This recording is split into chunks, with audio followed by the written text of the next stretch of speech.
नमस्कार।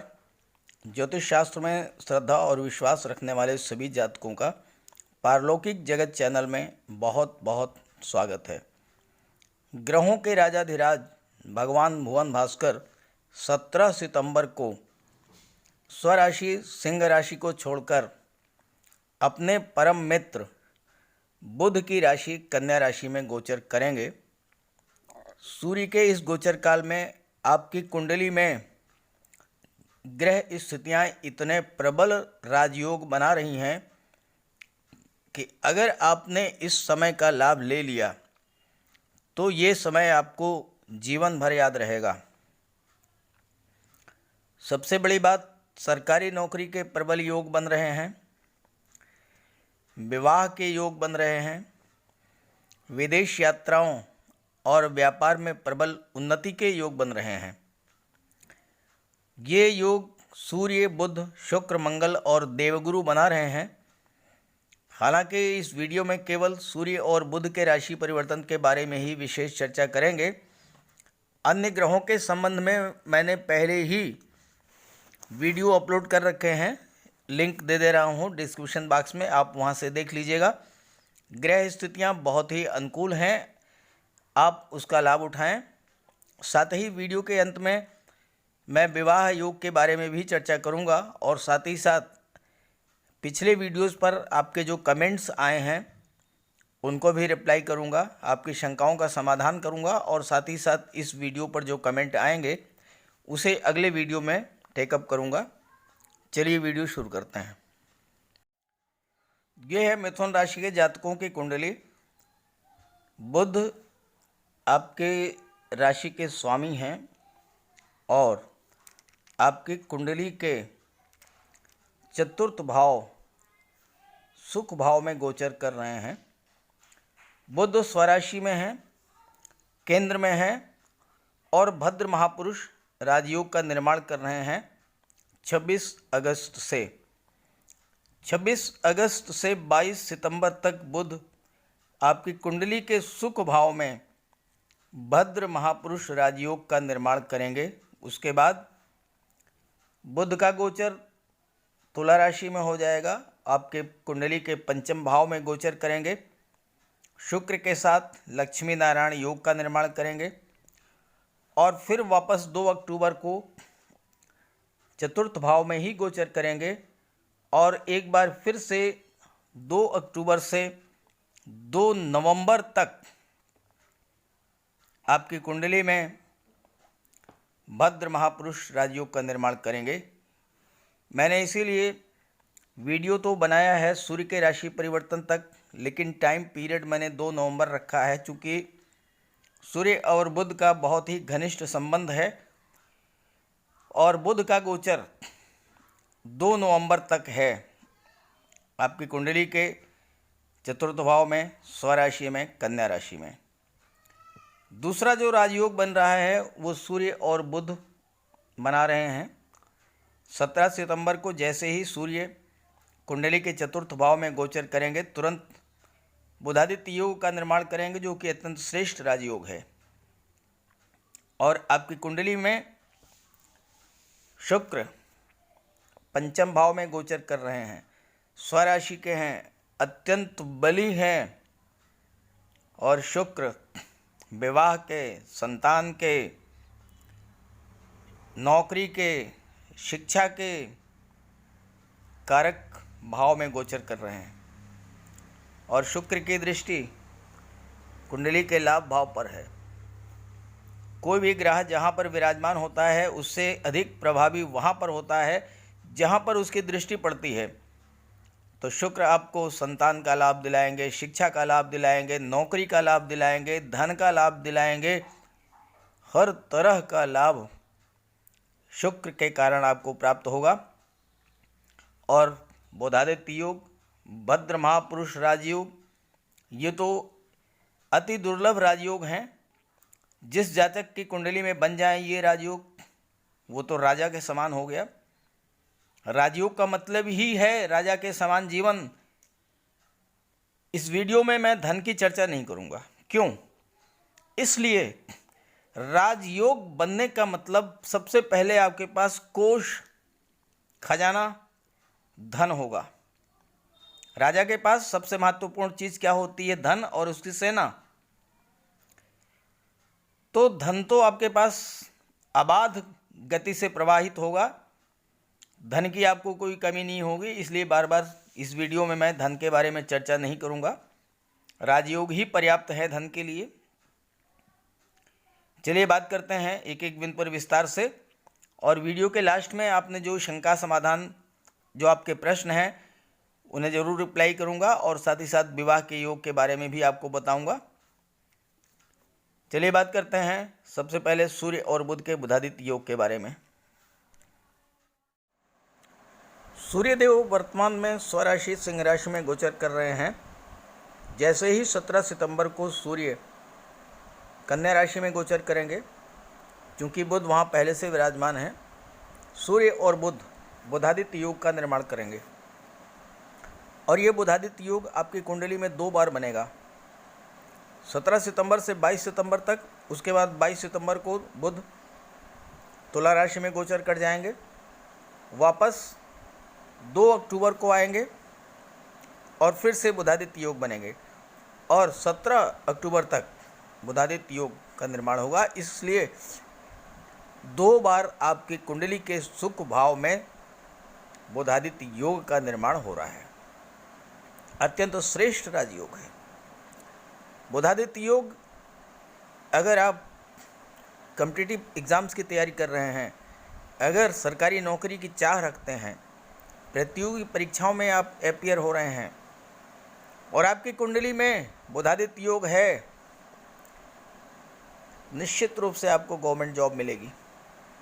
देर सवेर, आज नहीं तो कल, लेकिन मिलेगी, मिल के रहेगी, सरकारी नौकरी मिलेगी।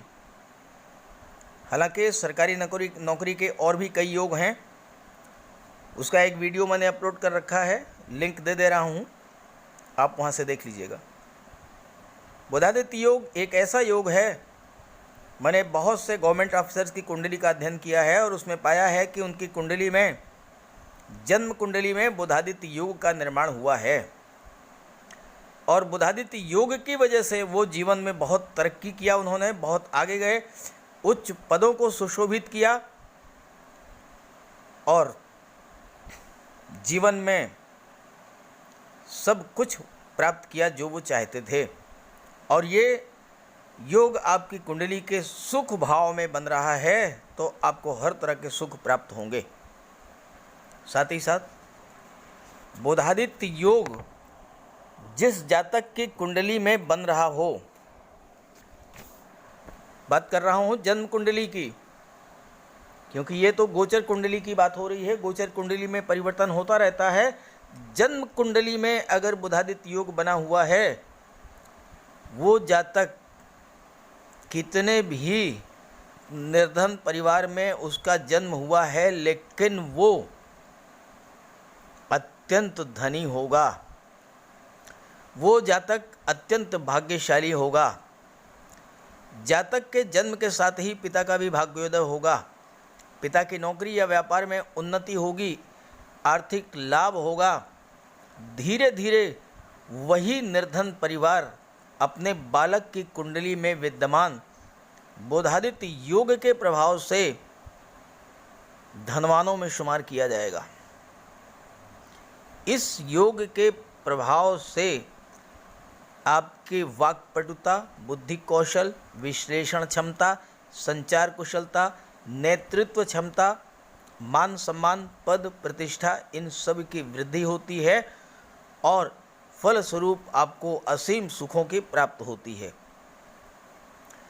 इस योग के जातक लेखन, गणित, ज्ञान, विज्ञान और बैंक के कार्यों से अत्यधिक धन प्राप्त करते हैं और साथ ही साथ जीवन में हर सुख को प्राप्त करते हैं।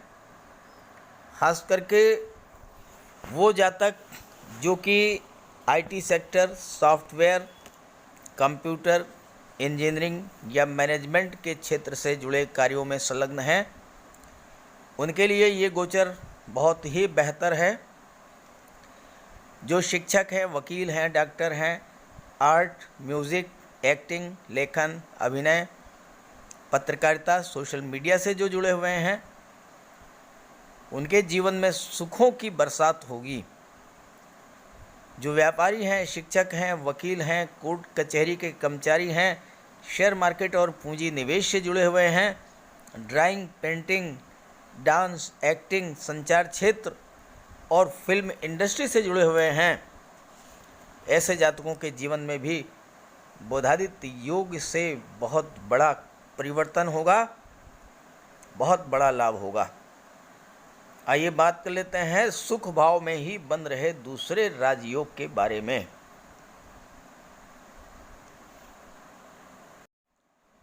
बुध आपके कुंडली के चतुर्थ भाव केंद्र के भाव में गोचर कर रहे हैं, स्वराशि के हैं। अगर बुध स्वराशि में हो, केंद्र में गोचर करें तो भद्र महापुरुष राजयोग का निर्माण करेंगे। और ये भद्र महापुरुष राजयोग आपकी कुंडली में 2 नवंबर तक 2 बार बनेगा। 26 अगस्त से 22 सितंबर तक बुध भद्र महापुरुष राजयोग का निर्माण कर रहे हैं और उसके बाद 2 अक्टूबर से 2 नवंबर तक बहुत लंबा समय है। इस गोचर काल का लाभ उठाइए। अगर आपने इस गोचर काल का लाभ उठा लिया तो ये समय आपको आजीवन याद रहेगा। इतनी बेहतर ग्रह स्थितियां हैं और इस बुध लगभग 2 महीने तक 10 दिन निकाल दीजिए, 45 दिन तो कम से कम भद्र महापुरुष राजयोग का निर्माण कर ही रहे हैं 2 पार्ट में। और बुध का ये भद्र महापुरुष आपको महाधनी बना देगा। ज्योतिष शास्त्र के अनुसार ऐसे जातक जिनकी कुंडली में भद्र महापुरुष राजयोग बनता है अत्यंत बुद्धिमान होते हैं, रत्नों को तराजू से तौलने वाले होते हैं। अर्थात इतना पैसा, इतना धन, इतनी संपत्ति होती है कि उन्हें तराजू में तौलना पड़ता है। ये योग अच्छा लेखक, अच्छा वक्ता, बैंक अधिकारी, चार्टर्ड अकाउंटेंट और फाइनेंस रिलेटेड कार्यों में आपको एक्सपर्ट बना देता है। आपको महारत हासिल होती है इन क्षेत्रों में और उसके परिणाम स्वरूप असीम धन लाभ होता है। बुध व्यापार के भी कारक हैं। व्यापारी वर्ग के लिए ये योग अत्यंत श्रेष्ठ है और व्यापार में दिन दूनी रात चौगुनी उन्नति होगी। बुध का ये गोचर, बुध का ये भद्र महापुरुष राजयोग व्यापार के क्षेत्र में नए नए अवसर पैदा करेगा। नए नए इनोवेशंस करेंगे आप।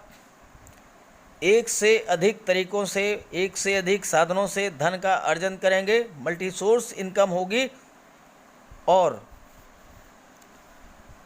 आप व्यापार के क्षेत्र में बहुत आगे जाएंगे। साथ ही साथ मैंने अभी आपको बताया कि बुधादित्य योग बन रहा है जो गवर्नमेंट सेक्टर में गवर्नमेंट जॉब के लिए बहुत ही बेहतर योग है। हालांकि आप अपनी कुंडली में देखिएगा सूर्य और बुध के अंश बल कितने हैं। अगर अंश बल कम हैं तो उस स्थिति में आप सूर्य की उपासना करें, बुध की उपासना करें, सूर्य और बुध को स्ट्रॉन्ग करें। साथ ही साथ लगातार प्रयास करते रहें। अगर अंश बल कम है तो गवर्नमेंट जॉब नहीं तो प्राइवेट सेक्टर में किसी अच्छी मल्टीनेशनल कंपनी में कहीं ना कहीं बेहतर या तो आपको जॉब मिल जाएगी और या फिर आपका खुद का अपना कोई बिजनेस होगा, खुद का कोई स्टार्टअप होगा। आप कोई अपनी खुद की कंपनी, कोई इंडस्ट्री, कोई उद्योग आरंभ कर सकते हैं और उससे आपको बहुत बड़ा लाभ होगा क्योंकि सूर्य, बुध और मंगल तीनों की दृष्टि सीधे आपके कर्म भाव पर पड़ रही है। कुंडली के अष्टम भाव में गोचर कर रहे देवगुरु की दृष्टि, नवम दृष्टि आपके कुंडली के सुख भाव पर पड़ रही है, तो ऐसी स्थिति में आपके कार्य, व्यवसाय, व्यापार, नौकरी, हर क्षेत्र में उन्नति होगी, क्योंकि कर्म भाव के स्वामी देवगुरु बृहस्पति हैं और देवगुरु बृहस्पति आपकी कुंडली के अष्टम भाव में नीच भंग राजयोग का निर्माण कर रहे हैं। आइए इसकी चर्चा करते हैं। कुंडली का अष्टम भाव सबसे खराब भाव माना जाता है और अष्टम भाव में 14 सितंबर को देवगुरु गोचर करेंगे और वहां पर नीच भंग राजयोग का निर्माण करेंगे। इस वीडियो में बहुत विस्तार से चर्चा नहीं कर पाऊंगा। नीच भंग राजयोग का प्रभाव, इसका वीडियो अपलोड किया है मैंने, उसका लिंक दे दे रहा हूँ, विस्तार से आप वहाँ समझ लीजिएगा। संक्षेप में आपको सिर्फ यहाँ पर ये बताऊँगा कि जो अष्टम भाव होता है वो मृत्यु, अचानक होने वाली दुर्घटनाओं या कमर के नीचे के रोगों का कारक होता है। अष्टम भाव से ज्ञान, डीप रिसर्च, पराविज्ञान, ज्योतिष का भी विचार किया जाता है और ऐसे अष्टम भाव में देवगुरु नीच भंग राजयोग का निर्माण कर रहे हैं। देवगुरु अत्यंत शुभ फल देते हैं, आपको दैवी सपोर्ट प्रदान करेंगे। अष्टम भाव के देवगुरु, अगर आप किसी भी मुसीबत में, किसी भी परेशानी में होंगे तो आपकी ईश्वरीय मदद हो जाएगी। अष्टम भाव में देवगुरु के राजयोग बनने से अब तक की आपकी जो भी पिछली परेशानियां थीं वो दूर होंगी और ये राजयोग 21 नवंबर तक बनेगा। 21 नवंबर तक। और देवगुरु की शुभ दृष्टि आपकी कुंडली के धन भाव पर होगी तो धन भी आएगा और धन का संचय भी होगा। देवगुरु ज्ञान बुद्धि के कारक हैं, मान सम्मान पद प्रतिष्ठा के कारक हैं, धर्म और सत्कर्म के कारक हैं। अष्टम भाव रिसर्च, ज्योतिष, अनुसंधान, रक्षा अनुसंधान से संबंध रखता है, तो इन क्षेत्रों से जुड़े हुए जातकों को बहुत बड़ा लाभ होगा। और साथ ही साथ अष्टम भाव में शनि भी गोचर कर रहे हैं और शनिदेव स्वराशि में गोचर कर रहे हैं, अत्यंत बलवान हैं। और शनि और गुरु का योग तो बहुत ही दुर्लभ और अत्यंत श्रेष्ठ राजयोग है। अष्टम भाव भूमि के नीचे से दबे पदार्थों से संबंध रखता है, तो जो जातक metal, medicines, chemical products, petrol, diesel, gas, mines and mineral, इनके कार्य व्यवसाय से जुड़े हुए हैं, बहुत बड़ा लाभ होगा। पुरातत्व, रिसर्च, ज्योतिष, अनुसंधान, रक्षा अनुसंधान के क्षेत्रों से जुड़े हुए जातकों को उनके कार्यों में अभूतपूर्व प्रगति होगी। जो जातक automobiles, transport, scrap, manufacturing sector, land and building material, construction work के क्षेत्र से जुड़े हुए हैं, उन जातकों को भी बहुत बड़ा लाभ होगा। विस्तार से जानने के लिए वीडियो का लिंक दे दे रहा हूँ, आप वहाँ से बात देख लीजिएगा। बात करें विवाह योग के बारे में।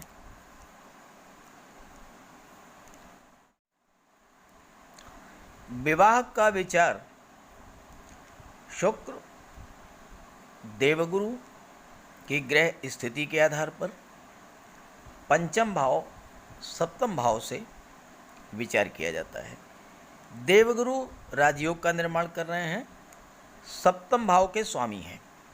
सप्तम भाव से पारिवारिक जीवन, लव लाइफ का विचार किया जाता है।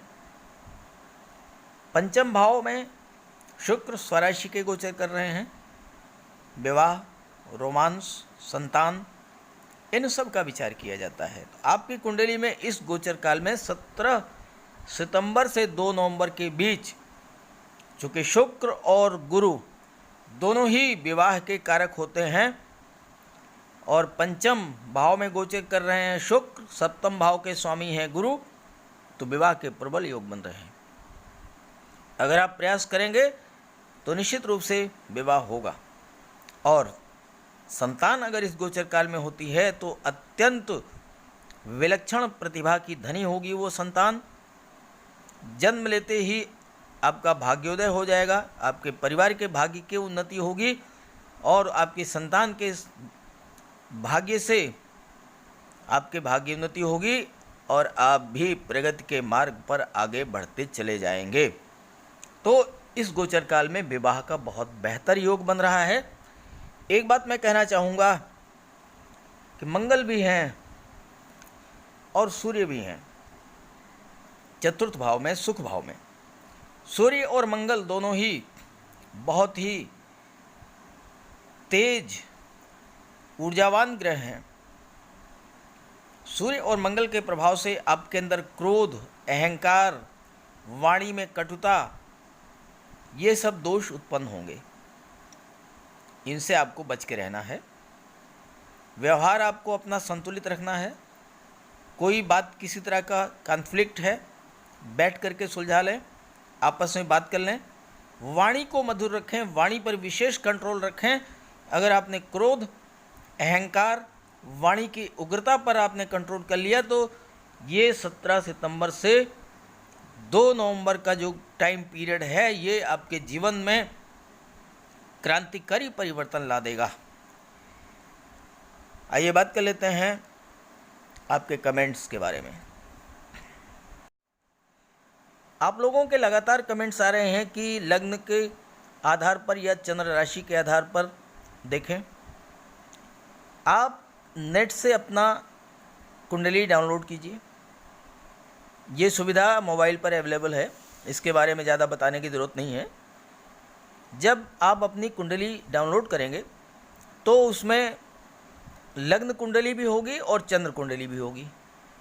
तो चंद्र कुंडली में आपकी जो राशि है उसके आधार पर आप अपना राशिफल देखें। दूसरी बात, एक जातक ने प्रश्न किया है 3 पुत्रियां हैं, पुत्र नहीं हैं, क्या करें? पहली बात तो ये है कि आप राजाधिराज ग्रहों के सूर्यदेव की उपासना करें, उनको अर्घ्य दें, आदित्य हृदय स्तोत्र का पाठ करें, सूर्य की उपासना करें। दूसरी बात, पुत्रियां और पुत्र आज के युग में एक समान हैं। पुत्रियों को पढ़ाएं, लिखाएं, उचित शिक्षा दिलाएं, उनको योग्य बनाएं। पुत्रियां ही आपका नाम रोशन करेंगी।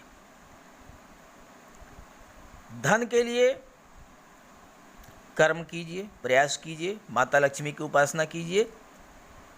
पुत्र की चाह है तो देवगुरु की उपासना करें, सूर्य देव की उपासना करें, क्योंकि देवगुरु संतान के कारक हैं और सूर्य जो हैं वो तेज प्रताप और आपके कारक हैं। तो सूर्य के प्रभाव से आपको बल प्राप्त होगा और देवगुरु की कृपा से संतान प्राप्त होगी। एक कमेंट आया है, अगस्त गया, सितंबर गया, नौकरी मिली नहीं। तो मैं ये कहना चाहूँगा कि पहले तो आप ये देखिए कि आपकी जन्म कुंडली में क्या सरकारी नौकरी का योग है। मैंने एक वीडियो अपलोड किया है, लिंक दे दिया है डिस्क्रिप्शन बॉक्स में, वहाँ से आप योग देख लीजिएगा सरकारी नौकरी का। पहले तो ये देखिए कि सरकारी नौकरी का योग है या नहीं। दूसरा, अगर है तो फिर ये देखिए कि ग्रहों का अंश बल कितना है। और उसके बाद लगातार प्रयास करते रहिए। अगर आप में धैर्य है और परिश्रम है तो निश्चित रूप से गवर्नमेंट जॉब आपको मिलेगा। बहुत से बच्चों को लगातार एफर्ट करने के बाद लास्ट एफर्ट में जॉब मिलता है। जब वो नौकरी की लास्ट स्टेज तक पहुंचते हैं तब जाकर के उनको जॉब मिलती है। तो इसलिए निराश ना हो, प्रयास ना छोड़ें, प्रयास करते रहें। जिस समय ग्रह स्थितियां आपके अनुकूल होंगी आपको नौकरी मिल जाएगी। एक कमेंट आया है कि मैरिड लाइफ कैसी होगी, भविष्य कैसा होगा, तो इसके लिए हर महीने का राशिफल मैं अपलोड करता रहता हूँ, आप उसको देखते रहिए, उससे आपको बहुत सारी चीज़ें क्लियर हो जाएंगी।